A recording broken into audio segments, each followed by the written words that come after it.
Meeting will come to order. We are now holding our regularly scheduled meeting held May 19th, 2015, 9 a.m. At this time, I'd like to call on our Clerk of the Circuit Court and Comptroller, Mr. Jeffrey R. Smith, to give the invocation, and that will be followed by the Pledge of Allegiance by Vice Chairman Commissioner Bob Solari. Please rise.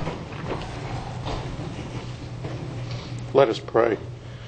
Lord, we praise you for what you do for us, for how you love us, and your plan for us eternally. Lord, this past week we celebrated Law Enforcement Memorial Week, and we're coming up on Memorial Day, Lord, and we just ask your blessing on all the first responders and the men and women of the military around the world.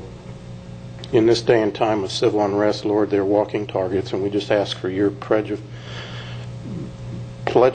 assistance and concern and hedge of protection around them, Lord. And for those that gave the last full measure of devotion, Lord, we just ask for your blessing on their families. And Lord, we ask for wisdom for these gentlemen as they make decisions today that affect all of us in this county. These things we pray in Jesus' name. Amen. Amen. Please join me in the pledge.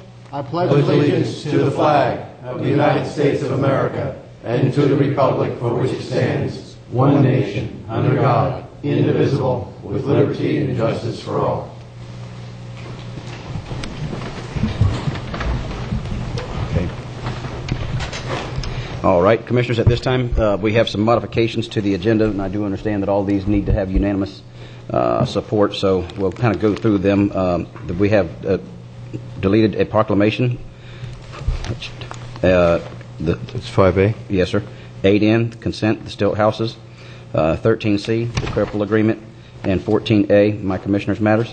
And I have two additions I'd like to make. One of them is Ms. Fry would like to speak under citizen input regarding all aboard Florida safety issues. And then the other one is I'd like to just to give a quick update and let's have some discussion about fire station on Ranch Road. Move the amended. Okay. Second. Yes. To the chair, and you read them pretty quickly. Was 8N included in that list? It was. It was. Thank Okay. you. I've got a motion from Commissioner Solari and a second from Commissioner Flesher to approve the orders of the day. Is there any further discussion? Just one under the Ranch Road discussion. That would be added under your commissioner's matters? No, or under emergency service Okay. districts. Yeah. Great. Thank you. Any further discussion? Seeing none, all those in favor say aye. Aye. All opposed, nay. The motion passes unanimously. That moves us now to the presentation of proclamation designating the week of May 7th through 23rd, 17th through the 23rd, 2015 as Emergency Medical Services Week. This will be given by Commissioner Zort. Good morning. I'll read the proclamation, and if you'd like to share a few words afterwards, that would be great. Proclamation designated the week of May 17th through the 23rd, 2015 as Emergency Medical Services Week. Whereas President Gerald Ford signed the first National EMS Week proclamation in 1974 to draw attention to the sacrifice, dedication, and commitment of emergency medical personnel by officially recognizing their roles in our communities as a vital public service.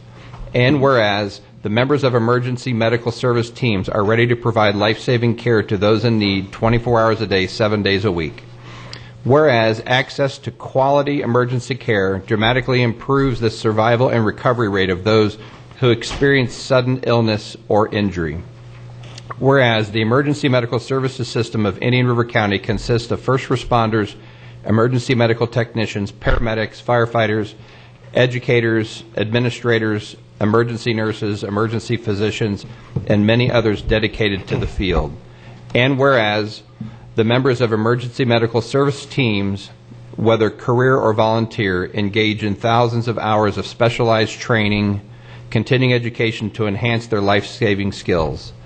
And whereas it is appropriate to recognize the values and the accomplishments of Indian River County's emergency medical service providers and remind all citizens of their tremendous contribution to our quality of life here in Indian River County and throughout the country. Now, therefore, be it proclaimed by the Indian River County Board of County Commissioners that we do hereby designate May 17th through May 23rd, 2015 as Emergency Medical Services Week.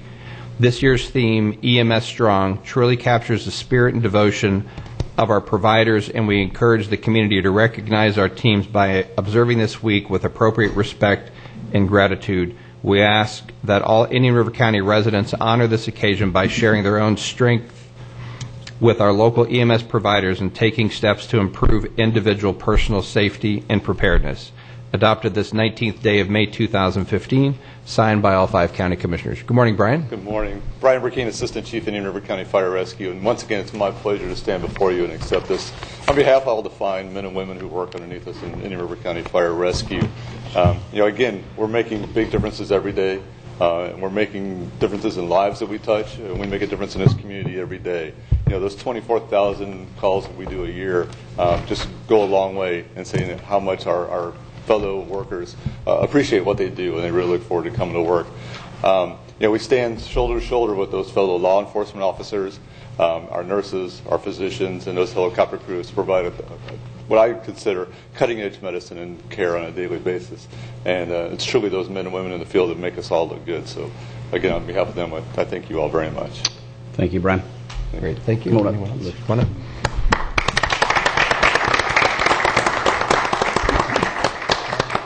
You have a photo taker? No? Good choice, good choice.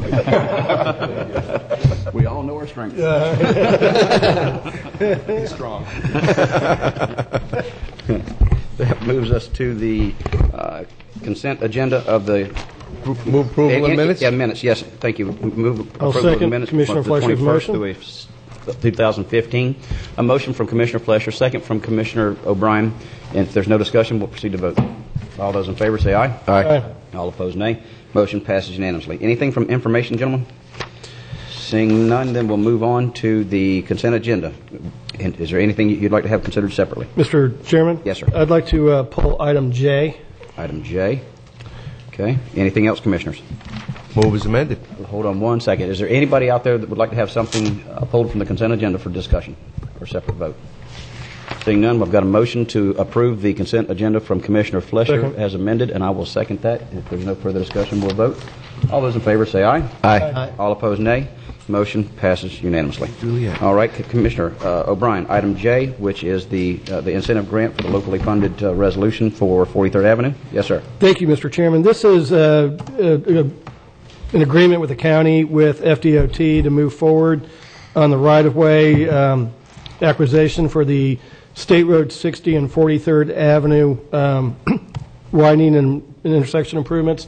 I'm all for the project. Just under funding, it's a 50-50 cost split with the state, and the county share is coming from our optional sales tax, which is collected in the unincorporated part of the county. Seeing how 43rd Avenue is the city line boundary, and so half of 43rd Avenue is within the city and half is in the unincorporated county.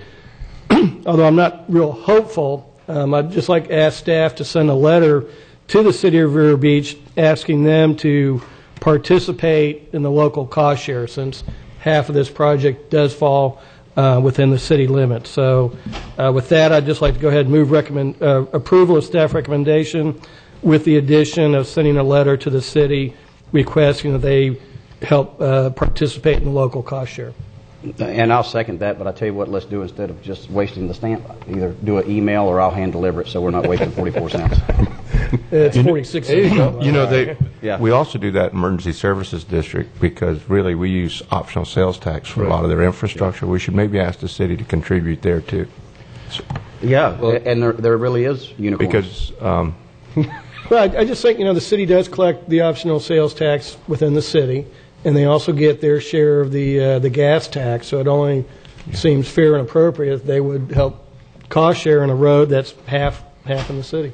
we didn't get the I want to start our fair and appropriate list. I bet you that's a long list. Motion's electrifying. Yeah. Go ahead, Commissioner. Well, two things. One, of the $8 million total cost, Chris, does that include the total right-of-way acquisition to date, or is this new and additional right-of-way we haven't purchased yet? These would be new additions to the right-of-way that we need for the project. And this is 18th Street to 26th Street. So any new parcels that DOT would acquire would come from this funding. When would we? When's it going to be done? We've got it in one of the later years of our 5-year plan, but we've still got probably 2 to 3 years of right-of-way acquisition to do to get through. But we do have some construction funding in our 5-year plan. And if it's in our 5th year, we won't be able to use sales tax. Because we won't That's have correct. it. That's correct. Right. So we got 4 years out. Yep. Quick like that. One question. If that was to continue south to 16th Street, has there been right-of-way dedication due to some activity? I know the church is on the west side. Do we have to buy as much if we were to go down to the intersection? Because stopping midway as I travel that route pretty much every morning coming here and being backed up from 16th Street to 60 most mornings, it would just really help alleviate instead of waiting to 18th Street. Yeah, there would be some additional parcels we would still need to get. Carried another quarter mile south to 16th, we'd have to pick up some additional right-of-way. Yeah. But how much of a hiatus between future improvements at 16th and 43rd's intersection to 18th Street where this is going to stop? I mean, Well, if we were to do, say, an intersection improvement project just at 16th Street and 43rd Avenue where we would add left turn lanes and lengthen them out, we would probably join in and take it at least as far north to 18th, so there wouldn't be any constriction point there. Yeah, that's what I'm... It would tie it in together, yes. Yeah, I would hope that we wouldn't, have... Right. Okay. If we did 5 laning on 43rd, we would carry it then through the 16th Street intersection and then transition back to 2 lanes. 2 lanes south of that, sure. And maybe in the letter to the city, or however it's going to be delivered by, reminding that we have distributed back to them $3.2 million of the gas tax funding for road improvements in the city. And we can always say, we'll do half the intersection because they actually have gone out and paved half of a street. I don't know if you've noticed on some that they actually... Listen, I caught enough flack for a sidewalk that didn't quite go all the way through, so I'm not sure I want to start with a half of a street. Okay. We're just using their role model as Ocean Drive, I think, is now paved in the middle but not on the sides, that you can actually do half of a road improvement as they've illustrated. Nothing surprises me anymore. All right. Any further questions? We've got a motion and a second. All those in favor say aye. Aye. All opposed, nay. The motion passes unanimously. That concludes the consent agenda. Now that moves us to public discussion items. Ms. Fry? Phyllis?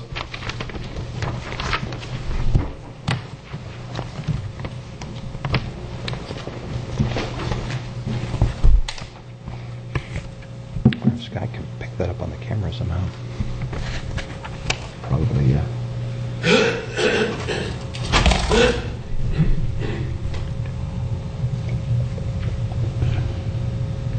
Phyllis, if you take, I don't know whether, Scott, if she puts it up there, can we get that on TV land? What would be the best place? Go ahead and set it up unless we'll try to get the cameras to it because I really don't know. Let's turn it. Put it where... There it is. That's not bad. We can do that. That's pretty good. Yeah. Actually, just turn it a little and get it straight on. Yeah. Turn it. That's probably about as good as you're going to get. Yeah, that's good. Yeah. Welcome. Thank you. It's good to see you all again. Just back from the UK. My name is Phyllis Fry, and I reside at 275 Date Palm Road. Thanks for your help on that. As a retired FAA safety check airman, I'm compelled to discuss some of the safety issues regarding All Aboard Florida and FEC. As I know you're concerned with the safety of the citizens in our community, All Aboard Florida's proposal to run 32 high-speed rail, or not high-speed rail, but 110 mile per hour passenger trains per day to share the tracks with FEC freight with closure rates of over 200 miles per hour while transporting hazmat or hazardous materials that will result as transiting our 41 cities and populated towns over 340 crossings. That's one crossing every 1.2 miles, 56 times per day. This will not make us safer. This will make us less safe, and in fact, it will increase the likelihood of accidents and deaths by 370% over present conditions. The FEC website shows that it permits the transport of hazardous materials, including anhydrous ammonium nitrate, sulfuric acid, chlorine gas, liquid natural, propane and ethanol, which is more explosive than petroleum. The FEC facility in Fort Lauderdale is capable of loading 30,000 gallons of ethanol into one tank car. Yet the FEC does not have to disclose to us what it transports through our communities. In 2014, there were 2,380 train collisions or derailments in the U.S., resulting in 267 deaths. The DOT predicts 15 derailments in 2015. There have already been 9 since mid-February. These derailments rupture their tank cars, spill their contents, explode into fireballs that travel as far as 1 mile away, setting neighborhoods on fire, polluting waterways, and igniting fires that burn for days. As these pictures depict, this is a chronology composed since 2011 of such accidents. The one in the middle is Lake Megantic. 47 people died, and they weren't even on the trains. The one at the top in the middle is an ethanol explosion. This is what it looks like. The vulnerabilities of the Category 111 tank cars are well known by the DOT. 3 rail companies have now requested in their EIS statement that passenger speed trains not be allowed to operate on their tracks: CSX, Conrail, and Union Pacific. 2020 Fox News and other media outlets, including the Wall Street Journal, the New York Times, and our own TC Palm, continue to report on the escalating number of collisions and derailments, which they now say are epidemic, such as the one that tragically occurred last week with Amtrak in Pennsylvania. In the past 15 years, 272 deaths have occurred along the Florida FEC corridor, and the U.S. DOT calls this corridor statistically the most dangerous in the U.S., and that's before we add 32 110-mile-per-hour trains per day and a tripling of freight carrying hazmat. It is an experiment that's been tried nowhere else in the world, and for good reason. In aviation, the purpose of our flight training departments is to prevent accidents before they occur. I want to thank you, Commissioners, for your wise decision to employ the experts you've chosen to professionally analyze the threat to safety inherent in this proposal. We're woefully unprepared for bomb train catastrophes. FEMA needs to set up emergency facilities. We might want to consider this. They're just starting to recognize the need. In aviation, our purpose is to prevent accidents before they happen. So again, I want to thank you for all you're doing to prevent these accidents and deaths and devastating tragedies before they occur. Thanks for your time. Phyllis, thank you, and thank you for all you're doing for the awareness of this issue. And I swear it seems, I call it the vehicle syndrome, where you really don't notice all the vehicles on the road until you buy one that's that, and then you notice that there's a whole bunch of that type of vehicle, and it very well may be that scenario here. I don't know, but it just seems like there's a lot of train wrecks right now. Of course, at the same time, we're faced and very cognizant of what it could do to our community. So I know you've been very vigilant and very active in the process, and appreciate that. Yes, ma'am. Thank you. Okay, that concludes our citizen input portion, and now to the public notice items. Mr. Reingold. Thank you very much. We have 2 public notice items. We have a notice of scheduled public hearing for June 2nd, 2015. Actually, we have 2 for June 2nd, 2015. The first is the consideration of proposed amendments to the CHIL and IG Maximum Building Coverage Regulations, Chapter 911. This is a legislative item. Additionally, we have a second public hearing for a Community Development Block Grant, CDBG, and this is also a legislative item scheduled for June 2nd, 2015. With that, I turn it back over to the Chair. Thank you. Mr. Chairman, yes. Just under that second item, the Community Development Block Grant, just like to ask staff if Mr. Beard could have the planning department send that notice out to all of the Gifford community email lists that we have, just to make sure that they're well advised that this is coming up. Sure. Okay. Thank you. All right. Dylan, you want to go into your next one? All right, swings back to me again. Under County Attorney's items, item number 1, we have a vacancy on the EDC for the local citrus industry representatives. We have received an application from Daniel Ritchie to fill that position. The County Attorney's Office recommends that the board determine whether to appoint Mr. Ritchie to fill the local citrus industry position on the Economic Development Council. Move approval. Second. Got a motion from Commissioner Flesher with a second from Commissioner Solari. Is there any further discussion? Seeing none, all those in favor say aye. Aye. All opposed, nay. Motion passes unanimously. Thank you very much. Thank you, Dylan. That moves us into page 7 of the agenda, which is under County Attorney's Matters Bills, which is the First Amendment to guardian ad litem. Dylan? Perfect. Thank you very much. This morning, the county, actually back in 2010, there was an interlocal agreement that was entered into between Indian River County, the guardian ad litem, the clerk of the circuit court, Martin County, St. Lucie County, and Okeechobee County. This was for the funding of the guardian ad litem program, consistent with Section 29.008 Florida statutes. St. Lucie County has requested an amendment.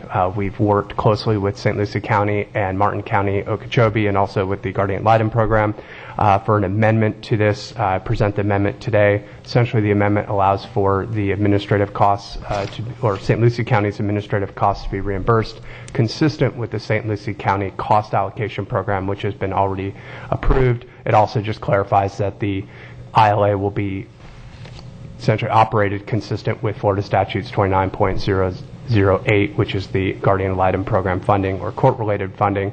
This interlocal agreement is actually amendment is very similar to the one that was adopted for court funding just about a month ago by this board. With that, I suggest that you open up for any public comments if there are any, and County Attorney recommends approval of the amendment. Okay. Any questions? If not, I'll entertain a motion. So moved. Got a motion from Commissioner O'Brien, and I'll second that. If there's no further discussion from board members or the public, we'll proceed to vote. All those in favor say aye. Aye. All opposed, nay. Motion passes unanimously. Thank you very much. Thank you. And even though it's been pulled, I don't believe there's anybody here to speak on any of the pulled items, but if you have made your way to the commission to speak specifically on that, I will certainly entertain discussion on any of these pulled items. Okay. Then we'll move right on through, all the way down to emergency services districts. We've got approval of the amended work order number 1 for renovations of the fire rescue station number 1 at 1500 Old Dixie. Memorandum dated May 13, 2015, found on pages 220 through 233 in your backup. And I think we're just moving a little bit faster than John King and Brian Burkeen expected us to. Oh, I hear the door. Here they come now. I tell you what, you ought to be involved in emergency services. That is right on time. Probably ran into a train delay. Well, it's a transition to walking on this one instead. I'm Welcome, sorry. Brian. Which one are we on? The first, the approval of the amended work order. Yeah. The work order for Station 1? Yes, sir. What's before you is an additional work order for Fire Station number 1's projected renovations and construction. When we came to you the first time, we had a set amount based upon the scope of work that we were going to do. The scope of work and the magnitude of the dollar amount has changed. So with that being said, there's an additional cost for more schematics, more drawings, more civil engineering, things of that nature. So that's what's before you. And included in that is also any site work, preparation, planning, schematics for the modular unit for Fire Station 1. Good. Move approval. I got a motion from Commissioner Solari with a second from Commissioner Flesher.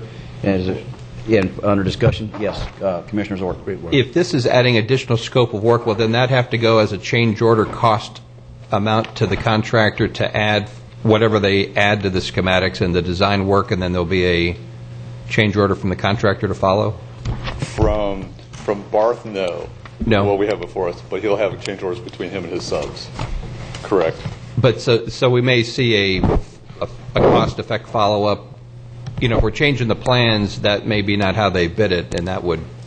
It has to be correct. Yeah, we'll Right. come back later with the bid concepts and everything else. Okay, whatever gets Absolutely. modified afterwards. So Yeah, this is kind of part 1, then there's a part 2 Absolutely. that will come a little bit Absolutely. later. Correct. Bill DeBrawl on behalf of the County Attorney's Office. We're still in part 1 of the design for the repairs to the station, the modifications to the station.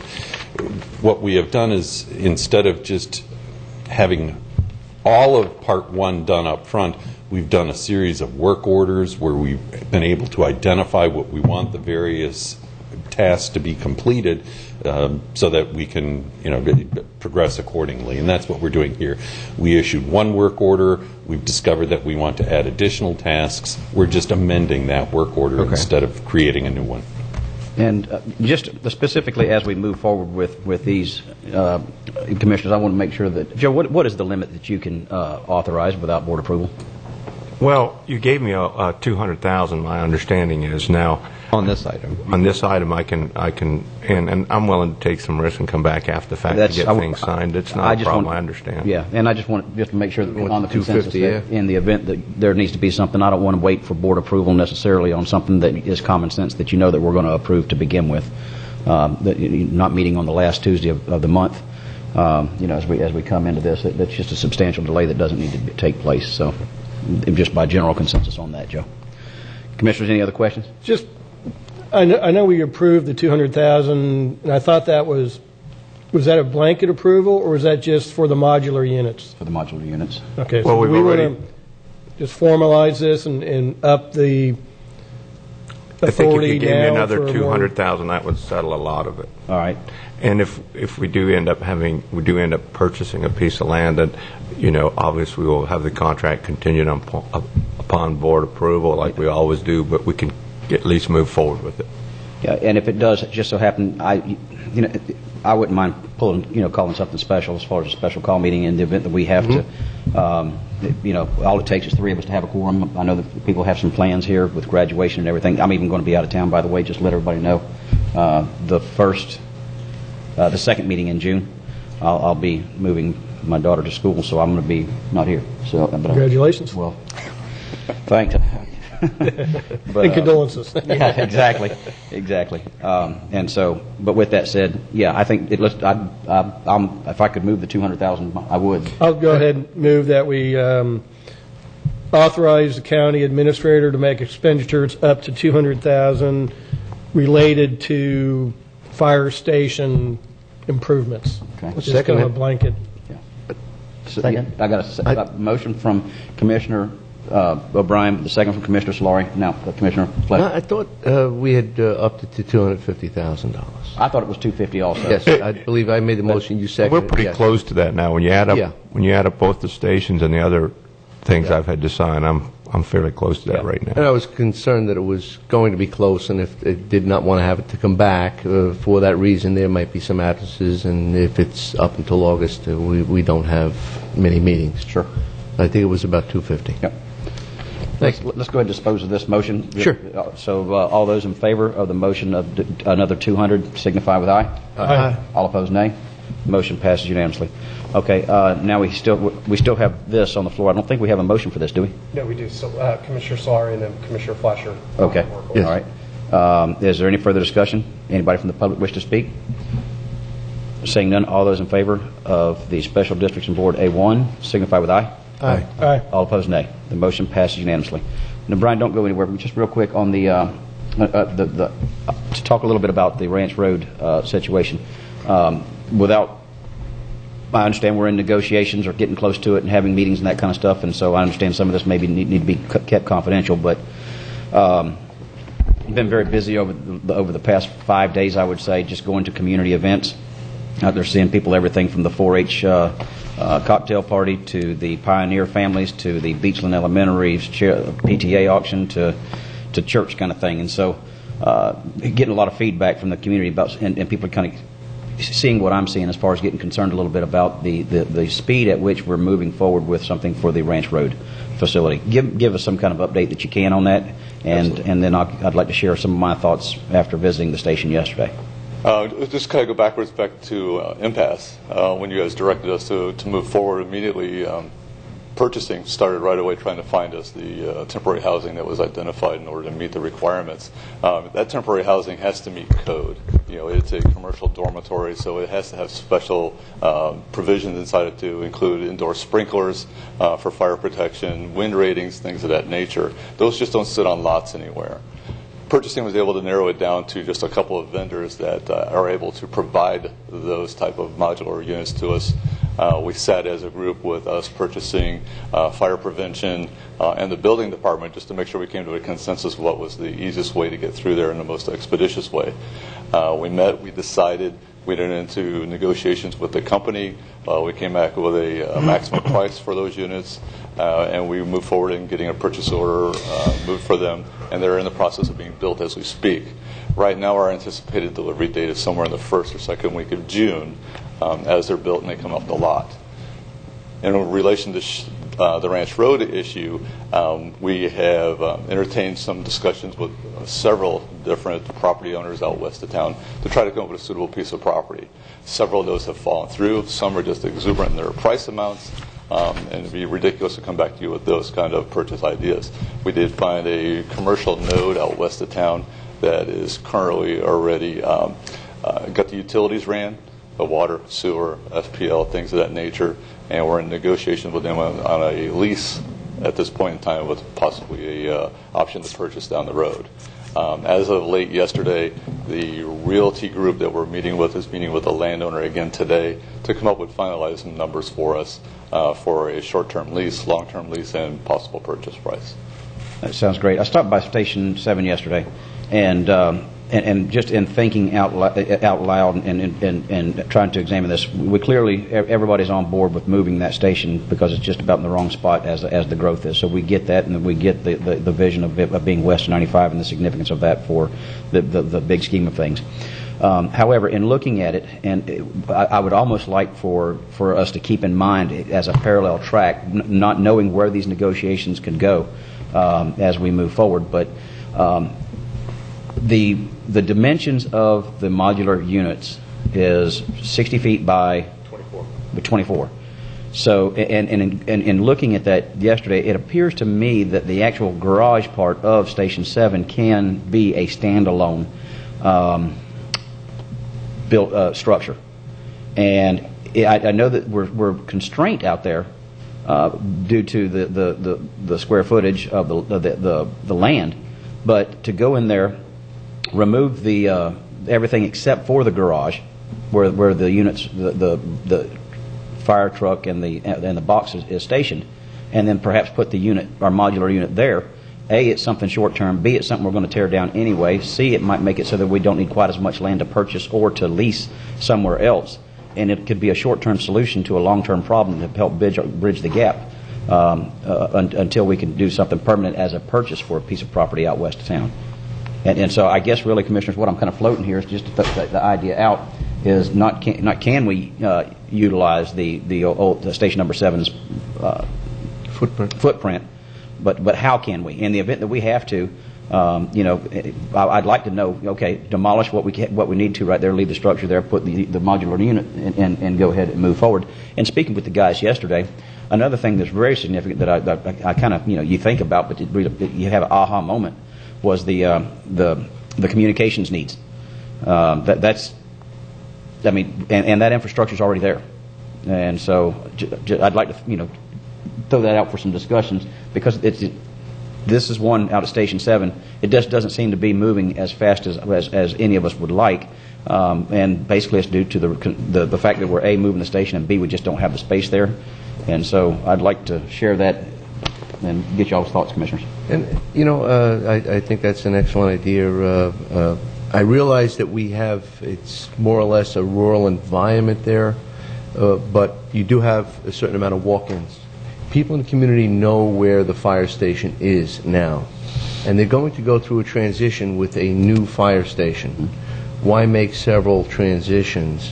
Why not put it exactly where it is, leave it on the footprint, cut out the dormitory section, allow for the vehicles to be there, set those dormitories in the proper area, and the people in the community will know that they have their local fire station where it is. There's a lot of seniors in the area that rely upon the location, and I think that should be into consideration.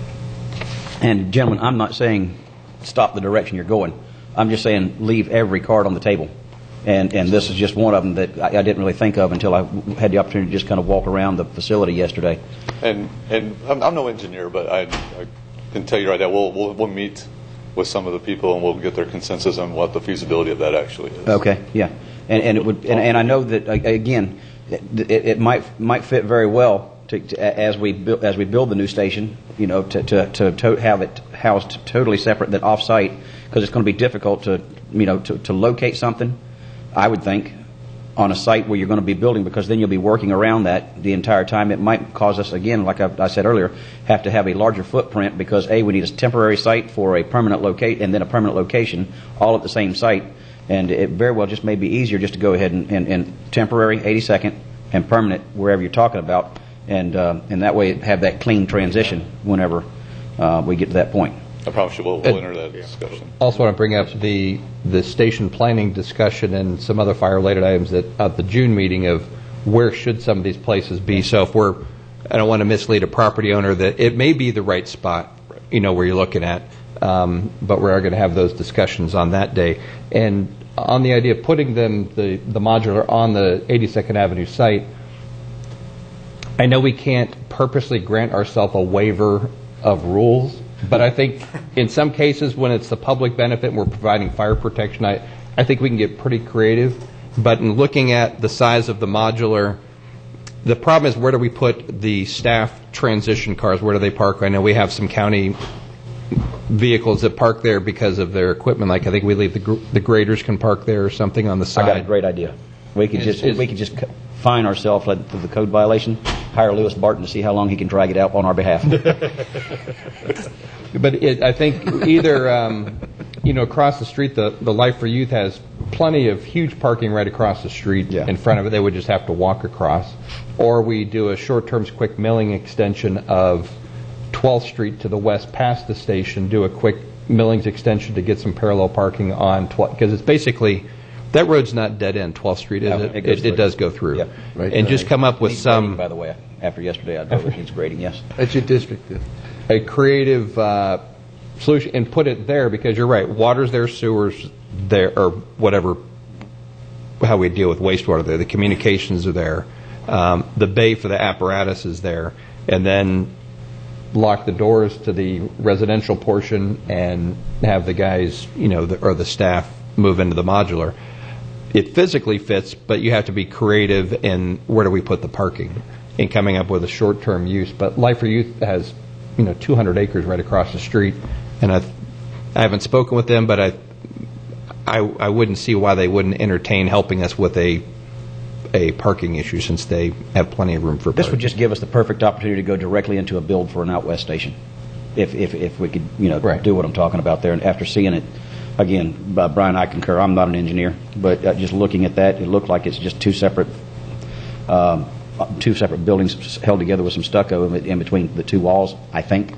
But it really might be faster, better, and cheaper to go that route, and just keep it that. If you could either put it in the parking lot or demo that portion, but if you could do it without the demo, then just deal with that at one time would be a better sequence. And gentlemen, if you would, as you have your meeting come up, if you'd kind of keep us, or me specifically, please, in the loop, just so I think the lack of information appears that there's lack of motivation, and that's clearly not the case in this instance. We're motivated to do it, and I understand this is just different than Station 1. And so, but if you'll keep me in the loop as much as you possibly can, just so I can tell people what I can, I think it'll go a long way. We'll do that for you. Right? And also on short-term lease, I did get a call back from another property owner out on 60 that I'd put a call into, and I'll give you that information to see how that comes out. Sure. Anything else, gentlemen? Nope. All right. I don't think we need a Nice job. formal motion, just they'll know to look into that. Okay, good. Okay. Thank you. That concludes the Emergency Services District. Moves us to page 7 of the agenda, or excuse me, page 8 of the agenda. Approval of the minutes, gentlemen. Move approval of minutes of April 21st, 2015. Got a motion from Commissioner O'Brien to approve the minutes, from the second from Commissioner Solari. Is there any further discussion? Seeing none, all those in favor say aye. Aye. All opposed, nay. Motion passes unanimously. Next, recycling update for Indian River Shores. Vinny, Good morning. welcome. Thank you, Chairman. For the record, Vincent Burke, Director of Utility Services. This is just an update to the Board of County Commissioners. If you recall, back on April 21st, we came to the Board of County Commissioners for the contract amendment for the collection services. Mr. Robbie Stave from Town of Indian River Shores also gave some input as to what is going on with the town.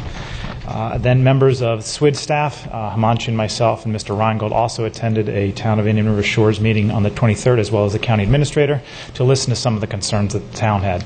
In essence, the town entered into a 3-year contract with Republic Services that started on January of 2015 and runs through and until December 31st, 2017. However, the franchise agreement that was bid on by Waste Management included the Town of Indian River Shores. So there was some confusion as to who would provide the recycling services.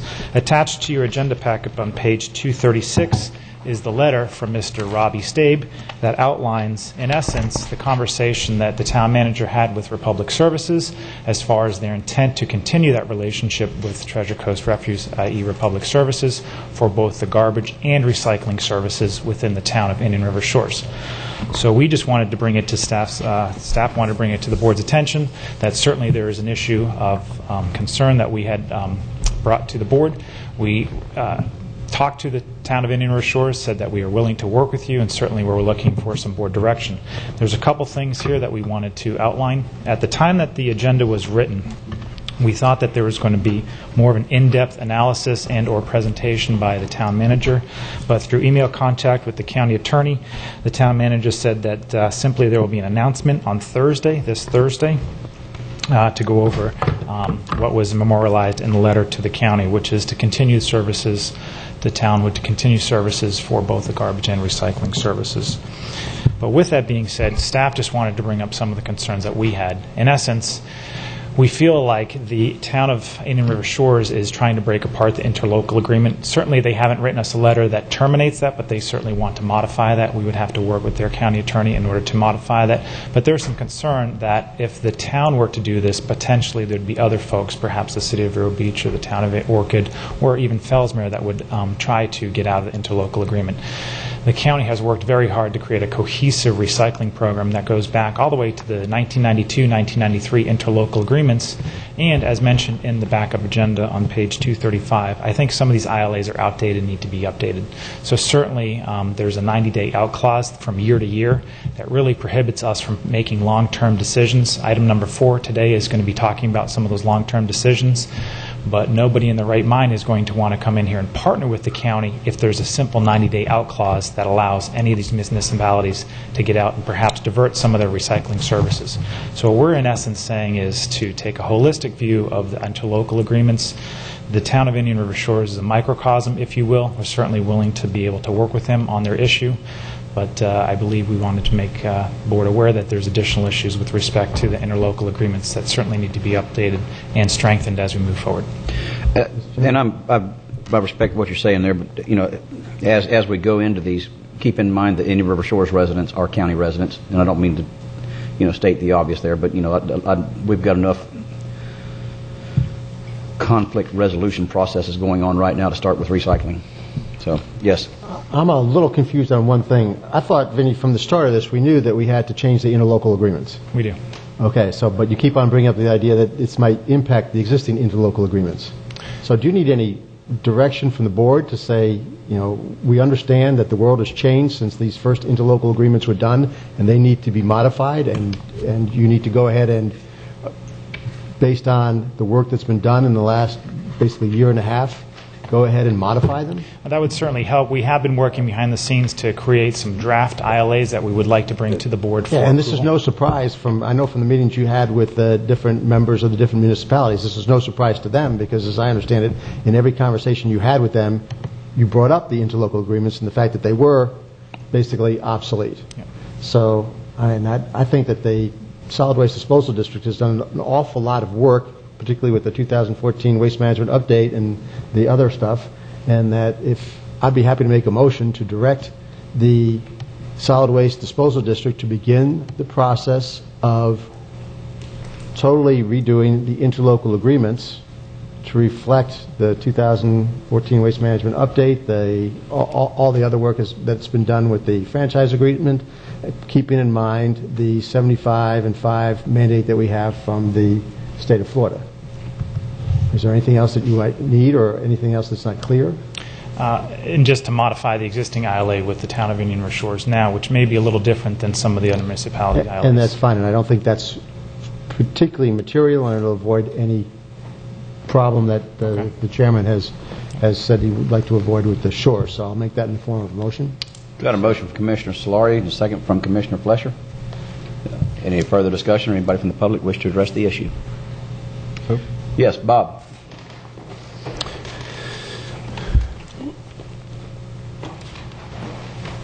This will not raise the gas tax. Bob Judson. residents of the county.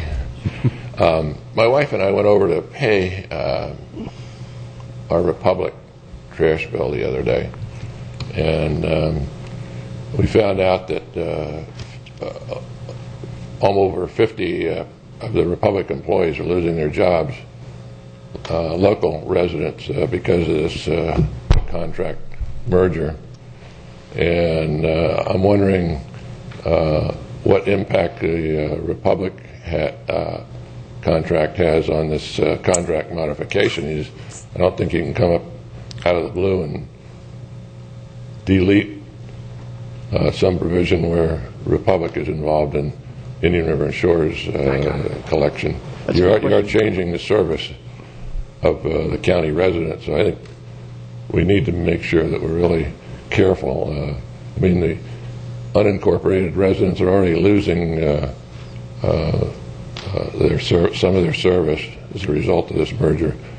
I'd like to see these contracts in existence as the residents approved them originally, and work it through that way instead of forcing them to change early or not know what would cause additional confusion.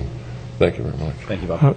I will say that talking to Waste Management, they're talking to a lot of, they need to add employees. Obviously, they're taking over that coverage, and they're talking to Republic employees, and I know that they say they're going to try and recruit as many of them as possible.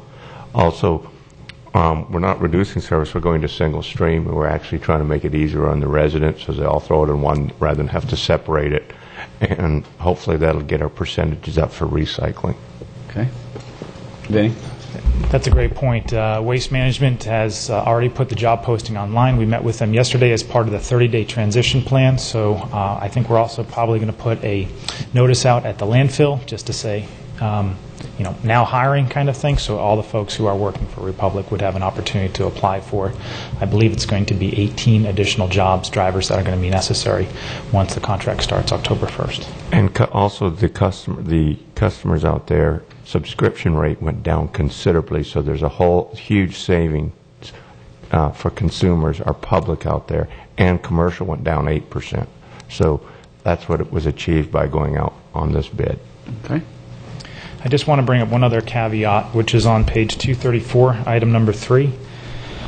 Right now, the mechanism that we have is Ordinance 9501, which allows the SWID, Solid Waste and Disposal District, to collect, like you had mentioned, Commissioner, that we're collecting money from all of the residents on the non-ad valorem assessments. And that includes two things. It includes the landfill fee and the 30-year closure costs, as well as the customer convenience centers, but it also includes the recycling portion.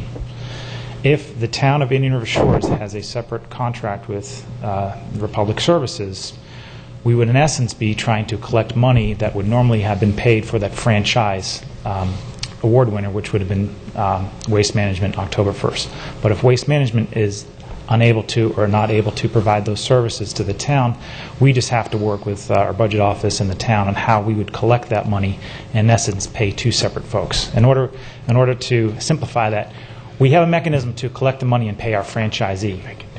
But if the town is allowed to do something separate, we would have to create a financial mechanism that would allow us to not only pay our franchisee, but also to pay or not pay Republic Services for the service that they're going to provide. So I just want to make it clear to the board that there's a little bit of a budgetary logistics that need to be worked out with respect to the franchise agreements. Okay. Commissioners, any questions? Okay. All right. Next we have to vote on it. There was a motion by Commissioner Slaughter, seconded by Commissioner Fleischer. Thank you. All in favor of the motion, signify with aye. Aye. All opposed, nay. Thank you. Motion Thank passed. you very much. Next we go into Commissioner O'Brien's favorite gift here that keeps on giving. Vinny, go ahead with number 3. In short, this is a continuation of services that Geosyntic has been providing for the Solid Waste and Disposal District. There is a substantial reduction, while it may not seem like that on the bottom of page 237 on your backup, there is a reduction. We had asked the FDEP if we could actually go to once-a-year monitoring, do the collection twice a year, but just do the once a year. The DEP said no because there were some areas of concern still in the vicinity that we're doing the testing. They wanted to make sure that we do the testing, but they allowed us to do a modified reporting method. So this represents a reduction on staff's time from Geosyntec, which will be about $92,476. So SWID staff is asking for board approval for work order number 2 under the CCNA guidelines with Geosyntec to continue the monitoring, the testing, and the reporting to the FDEP as required.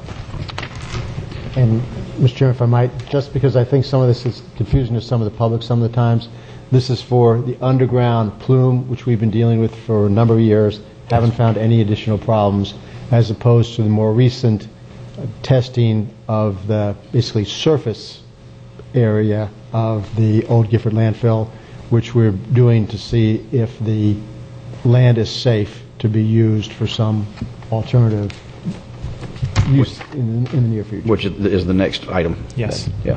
Okay. Commissioners, what's your pleasure? Move approval. I got a motion from Commissioner Solari and a second from Commissioner Resort to approve work order number 2 with Geosyntec. If there's no further discussion or discussion from anybody from the public, we'll proceed to vote. All those in favor say aye. Aye. All opposed, nay. Motion passes unanimously. Next, Vinnie, number 4. 1915B4 on your back. It starts on page 253. To what Commissioner Solari has said, this is now for the surface investigations.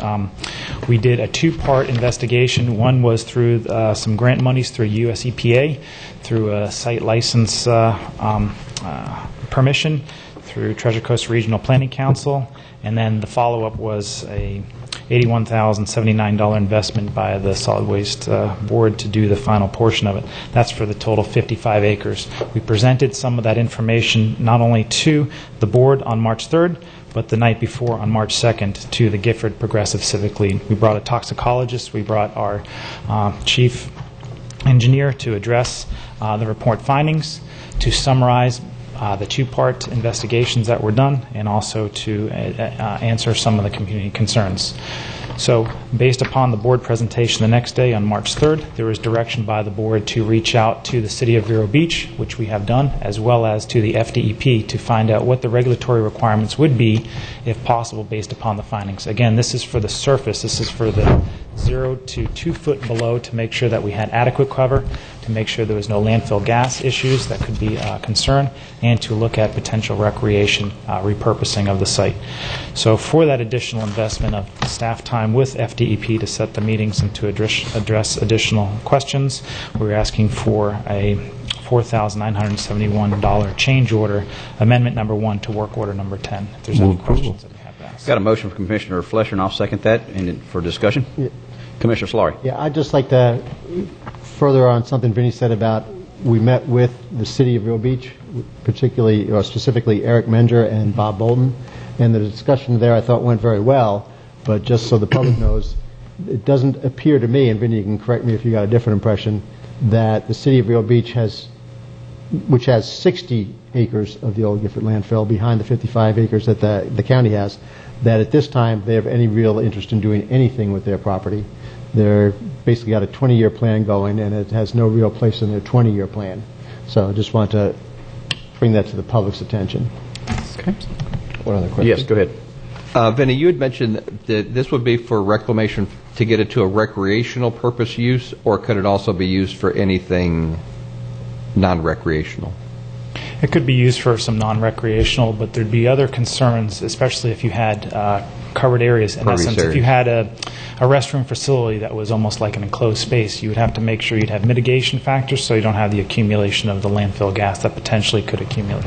So there's engineering aspects that can be put in place for blowers and for fresh air intake to make sure that you don't have some concerns. But certainly recreation was something that the board had listened to and directed staff to pursue based upon the presentation, I think about a year and a half ago, when we outlined some of the light commercial, other uses. But certainly it's not restricted just to the recreation component. Right. Okay. Thank you. Any other questions, Commissioners? If not, we've got a motion on the floor to approve work order number 10. All those in favor say aye. Aye. All opposed, nay. Motion passes unanimously. Next, we have feasibility update for the solid waste processing and recycling. Vinnie, you're wearing us out, but go ahead. Again, on page 261, we have the agenda item as well as the technical memo that's been supplied by Kessler Consulting. What we like to do is to go over some of the options that are included in the technical memo and to discuss some of the things that we've been able to find. So going back a little bit, back on the December 16th of 2014, the board directed staff to start a feasibility study. We came back on the 6th of January 2015, and the board approved work order number 2 to Kessler Consulting, KCI. Kessler, as you know, has been here on several occasions and have been helping staff with not only the solid waste master plan, but also on the procurement package for the collection services agreement. And now they put together a technical memo that outlines some of the things that we'd like to go over today. So, in essence, we were hoping to put together an RFI, RFP that goes over some of the things that is out in the marketplace today. We're looking for proven technology and experience for certain processors of a mixed waste processor that would take some of the garbage, some of the solid waste, and be able to separate it out. Himanshu Mehta and I were able to travel to Alabama to look at a mixed waste processing facility that was in the Phase 1. Phase 2 was a more anaerobic digestion process where they had some of the organic material separate out. We were unable to see that process, but it was pretty impressive to see the garbage come in on one end, go through a series of conveyor belts, get separated, optical sorters, some magnets and some inverters to be able to separate that material, and then they get bundled up into these large blocks that then are sold as commodities on the market. Now, there has been some commodity fluctuations, and the marketplace is a little bit different today than it was 3 or 4 years ago. Glass does not have a high value on the commodity marketplace, and plastic has dropped, as you know, for the petroleum products. So there's a little bit of unusual market shift right now that in some of the processes think that will come back, but certainly that has a lot to do with the commodities and some of the material that's out there. As you know, we have an existing Class 1 facility out at the landfill that takes a lot of that waste, and we're trying to divert as much material as possible to be consistent with the House Bill 7243, which says that we have to be at 75% by the year 2020. We are also looking to perhaps do a public-private partnership with some of the land available for some folks to be able to come in here, to be south of the Oslo corridor, to be able to perhaps do a mixed waste processing facility.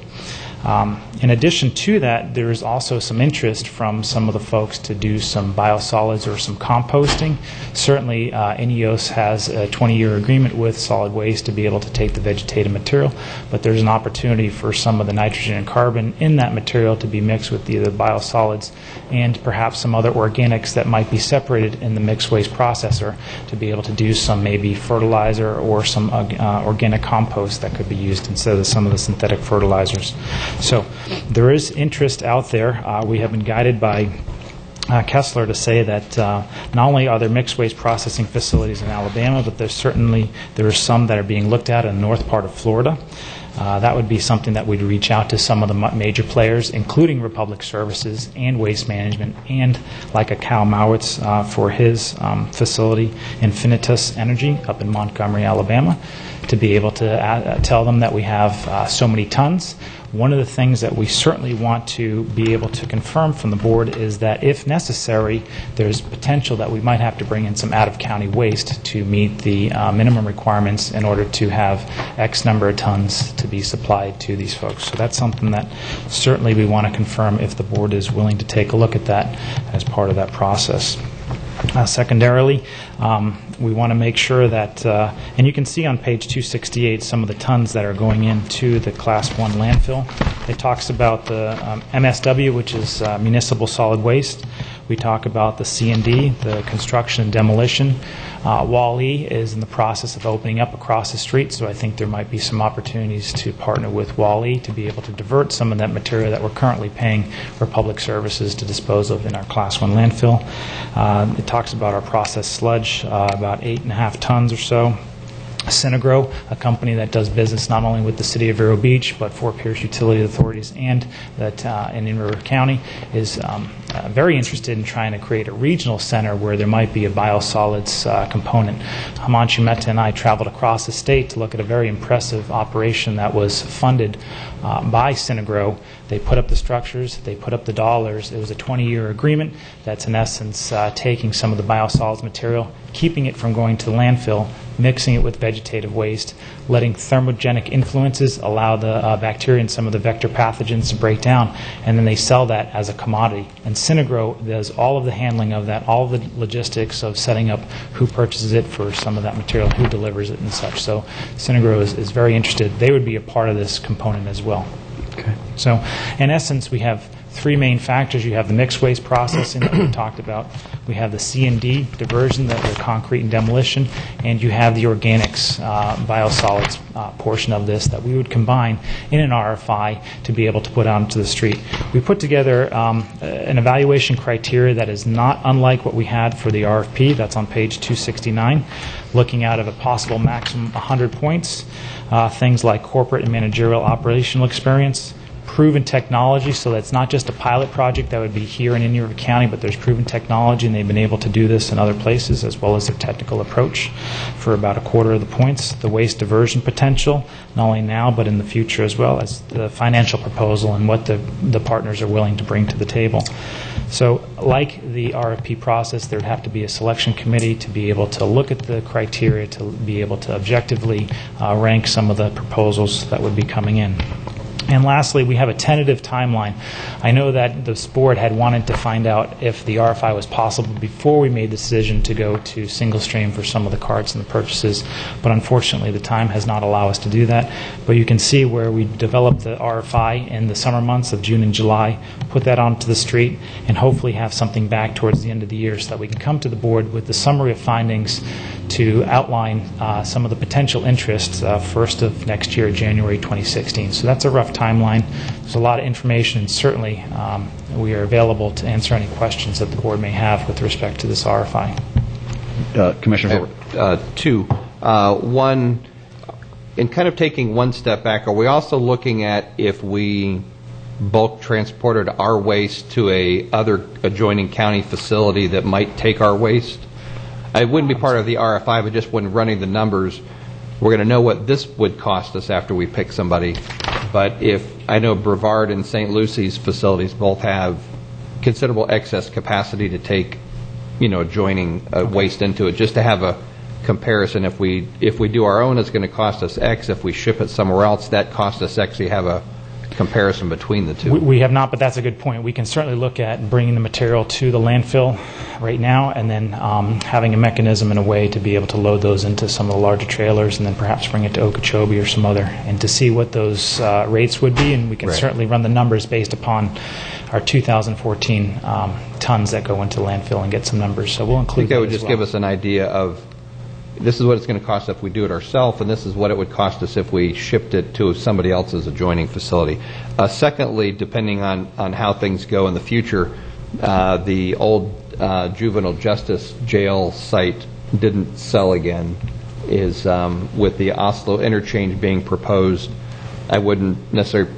I'd rather keep our frontage property at the interchange available for some other higher best use, and maybe revisiting and looking at the juvenile justice facility, since it did not sell, to at least see what the state might entertain, since they've tried to sell it twice and they've struck out both times. Yes, we are talking to them. Actually, we've got Bill DeBrawl involved because he was the liaison talking to the person at the state to sell it.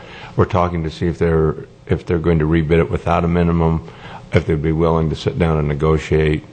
So that's what we're doing right now. Okay. Thank you. Sharon? Yes, Commissioner Solari. I have a couple questions. One, Vinny, in the backup, one of the things that you asked for is confirmation the board is open to allowing out-of-county waste to be brought into Indian River County. And basically that's trucks coming in. So sooner rather than later, or the next time you discuss this, I'd like to get some idea of the number of trucks. And I'd like you to have some discussion with the Public Works Department to get some idea of what the impact of these additional trucks on the road will be to the traffic patterns. Okay. And the second question I have, which you may not know the answer to right now, is on page 266. There's discussion of the Alabama facility, which is diverting between 50 and 60% of the incoming waste presently. And if I understand the backup right, that's at a cost of capital cost of $35 million. And it talks about getting to 70% in a phase 2. Could you give us some idea of what the planned cost is for phase 2 at that facility, just so we can have some ballpark? I don't have the numbers right now, but I think it's minimal because when they did that first phase that you talked about, the 50-60%, they laid the foundation, they put the concrete out, and they had the space physically. It was just a matter of taking that separated material that was being done in phase 1 anyway, and then bringing it into another type of closed anaerobic facility. So I'll reach out to Kyle, and I will find out what that phase 2 portion was. But I just want to make sure that I mention that a lot of the infrastructure and a lot of the concrete, a lot of the structural stuff was done in phase 1 to allow phase 2 to come in. But I'll That's find good, out. but if they can actually estimate how much material they expect to take care of in phase 2, I can't believe that they can't estimate or haven't already estimated some ballpark of what the cost of phase 2 would be. Okay. I'll find out. Well, Okay. you'd have the cost and then the O&M of phase 2 that'd be... I understand, but I mean, what I was referring to was the $35 million in capital costs. Right. And I just want to get the capital cost for phase 2, understanding that there's operational maintenance for phase 1 as well as phase 2. Yeah, for a community our size, $35 million on your solid waste would be huge. I understand, and that's Debt why I want to service. get, and where our goal is not 50 to 60%, it's 70%, so we're not talking about just phase 1, we're talking about phase 1 and 2, and the sooner we know exactly what the full cost of that would be, I think the better. So we would then be able to do the numbers to see what that's going to cost per individual parcel of land, which I think is one of the most material numbers that at least I'd be interested in. Okay. Thank you. Thank you. Any other questions or comments? With that, I'll go ahead and move staff recommendation. Okay. And I got a motion from Commissioner Solari with a second from Commissioner O'Brien to move forward with staff's recommendation on the update of the feasibility of solid waste processing and recycling services. If anybody from the public wish to address this issue? Seeing none, we'll proceed to vote. All those in favor say aye. Aye. All opposed, nay. Motion passes unanimously. Thank you very much, Mr. Burke. And if there's no further business to be transacted at this time, I now declare this meeting adjourned.